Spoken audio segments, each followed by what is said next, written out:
రాష్ట్రంలో రైతాంగ సోదరులను దృష్టిలో పెట్టుకొని కేవలం పవర్ ఇవ్వటమే కాదు, క్వాలిటీ పవర్ కూడా ఇవ్వాలనేటువంటి ఆలోచనతోనే దాదాపు రాష్ట్రంలో ఈరోజు 30 లక్షల పంప్ సెట్లు వ్యవసాయ రంగానికి సంబంధించిన రైతులు వాడుకుంటూ ఉంటే ఆ 30 లక్షల పంప్ సెట్లకి వ్యవసాయ రంగానికి సంబంధించిన రైతులకు సంబంధించిన పంపు సెట్లకి 14,000 కోట్ల రూపాయల్ని సంవత్సరానికి లెక్కగట్టి ఈ డిస్కమ్లకి రాష్ట్ర ప్రభుత్వం చెల్లిస్తూ ఉంది.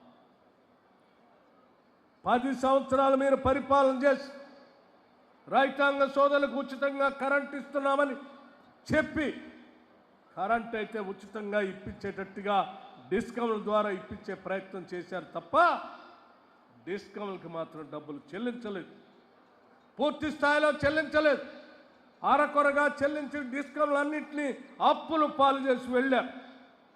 ఈరోజు డిస్కమ్లు క్వాలిటీ పవర్ రైతాంగ సోదరులకు ఇవ్వాలి అని అంటే వాళ్ళ దగ్గర ఆదాయం లేక ఇబ్బంది పడతా ఉంటే ప్రజాప్రభుత్వం ఇందిరమ్మ ప్రభుత్వం ఇప్పుడు వచ్చిన తర్వాత ఆలోచన చేసి ఈ డిస్కమ్లకు సంబంధించి కూడా రాష్ట్ర ప్రభుత్వాలే వాళ్ళకి ఉచితంగా కరెంట్ ఇవ్వమని చెప్పి రాష్ట్ర ప్రభుత్వాలుగా మనం చెప్పినప్పుడు ఆ రైతులు కట్టాల్సిన 14,000 కోట్ల రూపాయల్ని రాష్ట్ర ప్రభుత్వమే నేరుగా రైతుల పక్షాన వాళ్ళకి ప్రతి నెల చెల్లించాలని చెప్పి ఈ రాష్ట్ర ప్రభుత్వం ఆర్థిక శాఖ మంత్రిగా ప్రణాళికాబద్ధంగా నిర్ణయం తీసుకొని ప్రతి నెల ఇవాళ డిస్కమ్లకి డబ్బులు చెల్లిస్తున్నాం రైతుల పక్షాన. అట్లాగే రాష్ట్రంలో కేవలం వ్యవసాయ సంబంధించిన రైతులకే కాకుండా పేద బడుగు బలహీన వర్గాలకు సంబంధించిన నిరుపేద కుటుంబాలకు ఆనాటి ఎన్నికల కంటే ముందు మేము హామీ ఇచ్చాం, 200 యూనిట్లు ఉచితంగా కరెంట్ ఇస్తామని చెప్పినట్టుగానే ఈరోజు అధికారంలో వచ్చిన తర్వాత ఈరోజు రాష్ట్రంలో 1,25,00,000 వినియోగదారులకు సంబంధించిన పవర్ కనెక్షన్స్ ఉంటే 53 లక్షల కుటుంబాలకి 53 లక్షల కనెక్షన్స్కి ఇవాళ సర్వీస్ తీసుకున్నటువంటి వాళ్ళందరికీ 200 యూనిట్లు ఉచితంగా కరెంటు ఇస్తూ ఉన్నాం. దీనికి సంబంధించి 5,000 కోట్ల రూపాయలు సంవత్సరాన్ని లెక్కగట్టి ఇవాళ డిస్కౌంట్ చెల్లిస్తూ ఉంది ఆర్థిక శాఖ. ఓ పక్కన పేద బడుగు బలహీన వర్గాలకి 200 యూనిట్ల ఫ్రీ పవర్ ఇస్తూనే 30 లక్షల రైతాంగ సోదరులకి ఉచితంగా కరెంట్ ఇస్తూ వాళ్ళకి 14,000 వీళ్ళకి 5,000 దాదాపు సంవత్సరానికి 19,000 కోట్ల రూపాయలు ఈరోజు రాష్ట్ర ప్రభుత్వం ప్రజల పక్షాన డిస్కమ్స్కి చెల్లిస్తూ క్వాలిటీ పవర్ అందిస్తూ ఉన్నాం. ఇటువంటి సందర్భాల్లో కూడా ఎలక్ట్రిసిటీ డిపార్ట్మెంట్ పైన కావాలని అభాండాలు వేస్తూ వాళ్ళని అబాస్పాలు చేయాలనేటువంటి ఆలోచన చేస్తున్న టీఆర్ఎస్ నాయకత్వాన్ని నేను సూటిగా అడుగుతా ఉన్నా. ఏం చేశారు మీరు? 10 సంవత్సరాలు పరిపాలన చేసి ఈ రాష్ట్రంలో పెరుగుతున్నటువంటి విద్యుత్ శక్తి డిమాండ్ అనుగుణంగా ఏమైనా ప్రణాళికలు తయారు చేశారంటే అది లేదు. ఇవాళ గ్రీన్ ఎనర్జీ కావాలని ప్రపంచమంతా చెప్తా ఉంటే దాని ఆలోచన చేయలేదు. ఈరోజు కాంగ్రెస్ ప్రభుత్వం వచ్చిన తర్వాత రైతాంగ సోదరులు కుసుమ్ పేరు మీద కావాల్సిన సోలార్ పవర్ ఇవ్వటమే కాకుండా ఇవాళ రాష్ట్ర వ్యాప్తంగా 81 గ్రామాల్లో సోలరైజేషన్ చేసేటువంటి కార్యక్రమాన్ని రాష్ట్ర ప్రభుత్వం తీసుకొని దానికి నిధులు కూడా నేరుగా రాష్ట్ర ప్రభుత్వం చెల్లిస్తాం. ఇవాళ పైలట్ ప్రాజెక్ట్ కింద 81 గ్రామాల్లో ప్రతి ఇంటిపైన ఆ గ్రామాలు సంపూర్ణంగా సోలరైజేషన్ చేసే కార్యక్రమం జరుగుతాం. ఇంటిపైన రూప్ సోలార్ కానీ వ్యవసాయదారులకి పొలాల్లో పండించేటువంటి పంప్ సెట్లు కానీ పూర్తి స్థాయిలో ఇచ్చే కార్యక్రమాన్ని తీసుకొని ముందుకి పోవటమే కాకుండా మన రాష్ట్రంలో ఉన్నటువంటి గిరిజన సోదరుల కుటుంబాల సంబంధించి ఆనాటి కాంగ్రెస్ ప్రభుత్వాలు ఇచ్చినటువంటి 6 లక్షల ఎకరాలు ROFR పట్టా కింద భూములు ఇస్తే వాళ్ళ కరెంటు లేక అనేక సంవత్సరాలు ఇబ్బంది పడుతున్నటువంటి గిరిజన కుటుంబాలను దృష్టిలో పెట్టుకొని ఈరోజు ఇందిరా సవర గిరి జల వికాసంతో వాళ్ళందరికీ ఉచితంగా సోలార్ పంప్ సెట్స్తో పాటు సోలార్ అంతా డ్రిప్ ఇరిగేషన్తో సహా ఏర్పాటు చేసే విధంగా ఈరోజు రాష్ట్ర ప్రభుత్వం ముందుకు పోతా ఉందని ఈ సందర్భంగా మనం చేస్తా ఉన్నాం. ప్రతి క్షణం ఈ రాష్ట్రంలో ఉన్నట్టు ముఖ్యమంత్రి దగ్గర నుంచి క్యాబినెట్లో ఉన్న ప్రతి మంత్రి 18 గంటలు రాష్ట్ర ప్రజల కోసం పనిచేస్తూ నిబద్ధతతో ముందుకు పోతూ ఉంటే గాలి కబుర్లు పోగేసి ప్రభుత్వం మీద అవాకులు చవాకులు అబద్ధపు మాటలతో 10 సంవత్సరాలు మంత్రిగా పనిచేసిన హరీష్ రావు గారు రోజుకొక అబద్ధపు వార్తను సృష్టించి వార్తల్లో ఉండాలనేటువంటి ఆలోచనతో ప్రభుత్వం మీద మాట్లాడుతూ ఉన్నారు. మిత్రులారా, ఆలోచన చేయండి. వాళ్ళకి ప్రజలన్నా, ప్రజా సంక్షేమం అన్నా, పేద ప్రజల ఆలోచన లేదు. కేవలం రాష్ట్ర వనరుల్ని, రాష్ట్ర సంపదని ఏ రకంగా దోపిడీ చేసుకోవాలని ఆలోచన చేశారు తప్ప ప్రజల గురించి ఆలోచన చేయలేదు. ఒకవేళ ఆలోచన చేసుంటే ఇదే తెలంగాణ రాష్ట్రం, ఇదే వనరులు, ఒక్క రూపాయి మేము పన్ను పెంచలేదు, ఏమీ చేయలేదు. కానీ మరి ఈరోజు మేము అనేక సంక్షేమ కార్యక్రమాలను ప్రజలకు అందిస్తూ ఉన్నామే, అదే ఆదాయంతో అందిస్తూ ఉన్నామే. ఈరోజు రాష్ట్రంలో 1,15,00,000 కుటుంబాలుంటే 1,06,00,000 కుటుంబాలకి సన్న బియ్యం ప్రతి కుటుంబంలో ఒక్కొక్క మనిషికి 6 కిలోల లెక్కగట్టి 50-55 రూపాయలు ఉన్నటువంటి బియ్యాన్ని ఈరోజు ఉచితంగా రాష్ట్ర వ్యాప్తంగా ఇస్తున్నాం కదా. మరి 10 సంవత్సరాలు పాలనలో ఉన్న మీరు ఎందుకు చేయలేకపోయారని కూడా నేను అడుగుతా ఉన్నాను. ఇవాళ మేము పన్నులు పెంచలేదు, ఆదాయం మాకేం విపరీతంగా పెరగలేదు. అదే ఆదాయం, అదే పన్నుల విధానం, దానితోనే ఈరోజు ఉచితంగా ఫ్రీ పవర్ ఇస్తున్నాం, ఉచితంగా సన్నబియ్యం ఇస్తూ ఉన్నాం, ఉచితంగా రాష్ట్రంలో ఉన్నటువంటి సగ జనాభా ఉన్న మహిళలు ఈరోజు ఉచితంగా ఆర్టీసీ బస్సులో తిరగటానికి ప్రయాణ ఖర్చుల కోసం ప్రతి నెల ఆర్టీసీకి డబ్బులు కడతా ఉన్నాం. ఈరోజు రాష్ట్రంలో ఉన్నటువంటి మహిళల కోసం పావలా వడ్డీ అని ఆనాడు మొదలుపెట్టినటువంటి ఆ వడ్డీ కార్యక్రమాలకు సంబంధించి ముందుకెళ్ళి వడ్డీ లేని రుణాల్ని చెప్పి ఈరోజు చేస్తూ ఉన్నాం.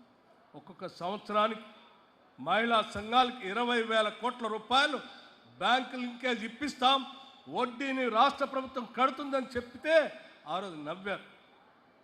మేమంతా రాష్ట్రాన్ని తుడిచిపెట్టి ఖాళీ చేసి వెళ్ళాం కదా, వీళ్ళు మాటలు చెప్తున్నారు ఏడ చేస్తారులే అని. నిజమే, అయినా రూపాయి పోగేసి ఈరోజు రాష్ట్రంలో రాష్ట్ర వ్యాప్తంగా మేము చెప్పినట్టుగా కేవలం సంవత్సరానికి 20,000 కోట్ల రూపాయలంటే 2.5 సంవత్సరంలోనే దాదాపు 67,000 కోట్ల రూపాయలు ఇవాళ మహిళా సంఘాలకి బ్యాంకు లింకేజ్ ద్వారా ఈ రాష్ట్రంలో రుణాలు ఇప్పించాం.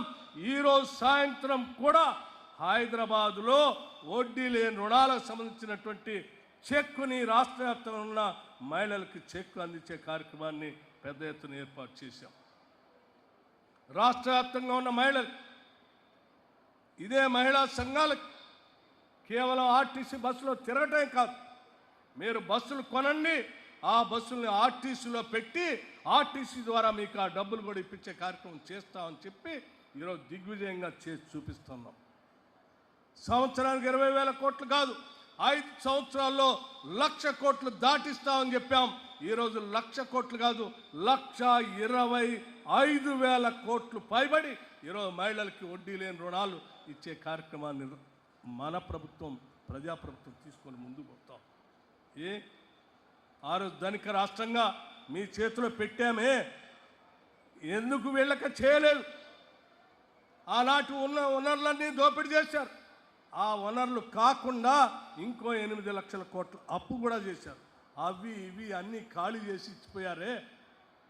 అవి ఇవి కలిపితే ఈరోజు మేము చేసే వాటికంటే ఇంకా అద్భుతాలు గొప్పగా చేయొచ్చే. మీరు చేసిన అప్పుకి మేము ఈ సంక్షేమ కార్యక్రమాలు చేసుకుంటూనే సంవత్సరానికి 76,000 కోట్ల రూపాయలు వడ్డీ అసలు ఈరోజు బ్యాంక్ కడతా ఉన్నాం. అదే 76,000 కోట్ల రూపాయలు, ఆ 8 లక్షల కోట్ల రూపాయలు మీరు అప్పు చేసి ఉండకపోతే 10 సంవత్సరాలు ఆ 76,000 కోట్ల రూపాయలు ఈరోజు ఈ రాష్ట్ర ప్రజల సంక్షేమం కోసం సంవత్సరానికి మేము ఖర్చు పెట్టుంటే ఈ రాష్ట్ర దిశనే మారిపోయేది. దోపిడీ చేసి ఖాళీ చేసి రాష్ట్ర ప్రజల్ని మొత్తం దేనికి పనికి రాకుండా వాళ్ళ సర్వశక్తులు పీల్చి పిప్పి చేసి మళ్ళీ అధికారం పోయేవారికి తట్టుకోలేక బయటకు వచ్చి కట్టుకథలు అబద్ధాలు అన్నీ పోగేసి ఈ ప్రభుత్వం మీద మాట్లాడేటువంటి కార్యకలాపాలు చేస్తూ ఉన్నారు. ఇది తాగదు అని నేను చాలా స్పష్టంగా చెప్తున్నా. అట్లాగే ఈ రాష్ట్రంలో సంబంధించి కేవలం రైతులకి మహిళలకే కాదు, నిరుద్యోగ యువత గురించి కూడా ఆలోచన చేశాం. ఆనాడు చెప్పినట్టుగానే ఇప్పటికే 76,000 ఉద్యోగాలు పంపిణీ చేశాం ప్రభుత్వ పరంగా. 10 సంవత్సరాలు మీరు ఏనాడు కూడా పబ్లిక్ సర్వీస్ కమిషన్ ద్వారా రిక్రూట్మెంట్ చేద్దామని ఆలోచన చేయాలి. 10 సంవత్సరాలు గ్రూప్ 1 పరీక్షలు రాక వయసు అయిపోయి యూనివర్సిటీలో చదువుకున్న విద్యార్థులు గాలికి వెళ్ళిపోయారు. ఇవాళ యువత నిరాశ నిస్రోల్లో ఉంటే వాళ్ళకు కావలసినటువంటి అజెండాని ముందుకు పెట్టుకొని ఈరోజు రాష్ట్ర ప్రభుత్వం ముందుకు పోతా ఉంది.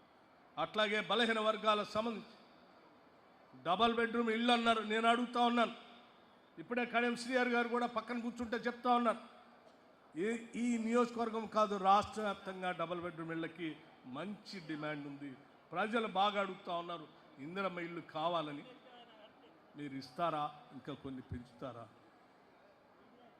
నేను చెప్తా ఉన్నాను, ఒక్కొక్క ఇంటికి ఈరోజు 5 లక్షల రూపాయల లెక్కన ఒక్కొక్క శాసనసభ నియోజకవర్గంలో మొదటి దఫాగా 3,500 ఇళ్లతో 4,50,000 ఇళ్లతో 22,500 కోట్ల రూపాయలతో ఇందిరమ్మ ఇళ్లను శాంక్షన్ చేసి ధైర్యంగా ఈరోజు రాష్ట్ర ప్రభుత్వం శాంక్షన్ చేసి ముందుకు పోతా ఉంది అంటే అది ప్రజల పక్షాన్ని ప్రభుత్వానికి ఉన్న నిబద్ధత కాదా? మరి మీరు 10 సంవత్సరాలు ఎందుకు చేయలేకపోయారు? ఎక్కడ పోయింది ఈ డబ్బంతా? పేదలకు చెందాల్సిన, ప్రజలకు చెందాల్సిన సొమ్మంతా మీ ఇళ్లలో పోయి అదే డబ్బుని వీళ్ళ కోసం ఖర్చు పెట్టుంటే మేము కనుక మొదటి సంవత్సరమే 4.5 లక్షల ఇళ్లను ఏ రకంగా శాంక్షన్ చేశామో 10 సంవత్సరాలు మీరు అదే రకంగా చేస్తుంటే ఈరోజు రాష్ట్రంలో ఇల్లు కోసం ఆశపడి చూసేటువంటి ఏ పేద కుటుంబం కూడా ఉండేది కాదు. మేము చాలా స్పష్టంగా చెప్తా ఉన్నాం, కేవలం మొదటి సంవత్సరం ఇచ్చిన 3,500 ఇళ్ళే కాదు, మళ్ళీ ఈ సంవత్సరం కూడా ప్రతి శాసనసభ నియోజకవర్గానికి 2,000 ఇళ్ళు లెక్కన ఇచ్చే కార్యక్రమం కోసం ఆలోచన చేసి ముందుకు పోతా ఉన్నాం. తప్పనిసరిగా ఈ రాష్ట్రంలో ఏ పేద కుటుంబం కూడా ఇల్లు లేకుండా ఈ రాష్ట్రంలో ఉండటానికి వీల్లేదు. ఈ రాష్ట్రంలో పుట్టడం మా అదృష్టం, ఈ రాష్ట్రంలో పెరగటం మా అదృష్టం, ఈ రాష్ట్రంలో ఉండటం మాకు ఒక భరోసా అని ప్రతి కుటుంబం ఆలోచించేటట్టుగా మేము వివిధ పథకాలు రచించి ముందుకు పోతాం. అందులో భాగమే ఈరోజు ఇందిరమ్మ ఇళ్ళైనా, లేకపోతే రేపు తీసుకొచ్చేటువంటి ఇందిరమ్మ బర్త్డే సందర్భంగా తీసుకొచ్చేటువంటి ఇందిరమ్మ కుటుంబ బీమా పథకమైన. ఆలోచన చేయండి, ఈ రాష్ట్రంలో ఉన్న 1,15,00,000 కుటుంబాలు, కులం, మతం, వర్గం, ప్రాంతం భేదం లేకుండా అన్ని కుటుంబాలు, దురదృష్టవశాత్తు ఆ కుటుంబంలో ఏదైనా ప్రమాదం జరిగితే 5 లక్షల రూపాయలు ఆ కుటుంబానికి జీవిత బీమా ఉండాలని చెప్పి, ప్రమాద బీమా ఉండాలని చెప్పి ప్రతి కుటుంబానికి బీమా చేయటానికి సంకల్పించిన ఏకైక రాష్ట్రం ఈ దేశంలో ఏది ఉందంటే అది మన రాష్ట్రం. ఇందిరమ్మ ప్రభుత్వం, ప్రజాప్రభుత్వమే. ఈ దేశంలో ఏ రాష్ట్రం చేయటం. ఇవన్నీ ప్రజల కోసం మనం ఆలోచన చేసే లక్ష్యాలు, ఆలోచన. ఇన్ని మంచి కార్యక్రమాలు జరుగుతూ ఎస్సీ సప్లాన్ ఆనాటి ఉమ్మడి రాష్ట్రంలో నాకు బాగా తెలుసు. నేను డిప్యూటీ స్పీకర్గా, డిప్యూటీ సీఎంగా దామోదర్ రాజ నరసింహ గారు, సోనియా గాంధీ గారి ఆలోచనతో మేము సప్లాన్ చట్టాన్ని తీసుకొచ్చాం. రాష్ట్రం 10 సంవత్సరాలు వస్తే ఆ చట్టాన్ని అమలు చేస్తారా అని చూస్తే అమలు చేయలేదు. ఈరోజు ఉప ముఖ్యమంత్రిగా ఆర్థిక శాఖ చూస్తున్న నేను తప్పనిసరిగా రాగానే ఆలోచన చేశాం. సప్లాన్ చట్టం కాంగ్రెస్ పార్టీ తీసుకొచ్చింది, ఆ తెచ్చిన చట్టాన్ని తూచా తప్పకుండా అమలు చేయాలని ఆలోచనతో ముందుకు పోతా ఉన్నాం.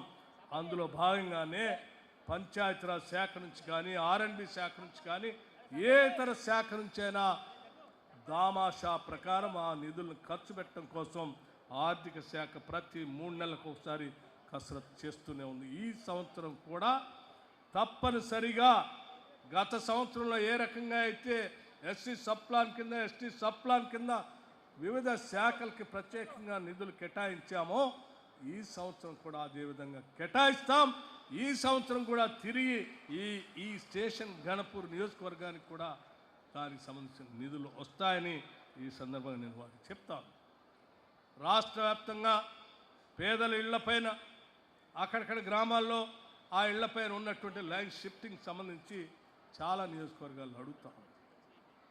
గతంలో ఎక్కడ లేదు, శాఖనే డబ్బులు ఇచ్చి చేపించేది. ఆ గ్రామ పంచాయతీనో మున్సిపాలిటీనో కట్టాల్సిన పరిస్థితి ఉంటే ఆ గ్రామ పంచాయతీలో మున్సిపాలిటీ దగ్గర నిధులు లేవు. దీన్ని ప్రత్యేకంగా విద్యుత్ శాఖని ఆలోచన చేసేది నిర్ణయం చేయాలంటే కొన్ని పైలట్ ప్రాజెక్ట్స్గా కొన్ని శాసనసభ నియోజకవర్గాలు చేస్తున్నాం. తప్పనిసరిగా ఈ శాసనసభ నియోజకవర్గంలో కూడా మన కడియం శ్రీహరి గారు అడిగినటువంటి లైన్ షిఫ్టింగ్ సంబంధించినటువంటి వాటికి తప్పనిసరిగా నేను పరిశీలన చేసి కొన్ని నిధులు శాంక్షన్ చేస్తానని కూడా మీ అందరికీ నేను సవినయంగా మనవి చేస్తూ మరొక్కసారి మీ అందరికీ నేను చెప్పదలుచుకునేది ఒక్కటే, ఈ ప్రభుత్వం మనది, ఈ ప్రభుత్వం మనది, ఈ ప్రభుత్వం ప్రజలది, ఈ ప్రభుత్వం ఎవరిదో కాదు, ఈ ప్రభుత్వం ప్రజలది. ప్రజల సంక్షేమమే ఈ ప్రభుత్వానికి లక్ష్యం తప్ప ఇంకొకరి లక్ష్యం కానీ ఇంకో ఆలోచన కూడా లేదు. ఈ నిరంతరం ప్రజల కోసమే ఆలోచన చేస్తుంది. ప్రజల్ని అరచేతుల్లో పెట్టుకొని కంటికి రెప్పలా కాపాడుకునేటువంటి ఇందిరమ్మ ప్రభుత్వం ఇది, ప్రజా ప్రభుత్వం అని చెప్పి మీ అందరికీ నేను సవినయంగా మనవి చేస్తూ అభివృద్ధిలో అందరూ భాగస్వాములు కావాలని చెప్పి మనస్ఫూర్తిగా కోరుకుంటూ ఇంత పెద్ద ఎత్తున కదిలి వచ్చిన మీ అందరికీ ఈ కార్యక్రమాలను ఏర్పాటు చేసుకున్నటువంటి పెద్దలందరికీ నా హృదయపూర్వకమైనటువంటి ధన్యవాదాలు తెలియజేస్తూ సెలవు తీసుకుంటున్నాను. జై హింద్, జై కాంగ్రెస్.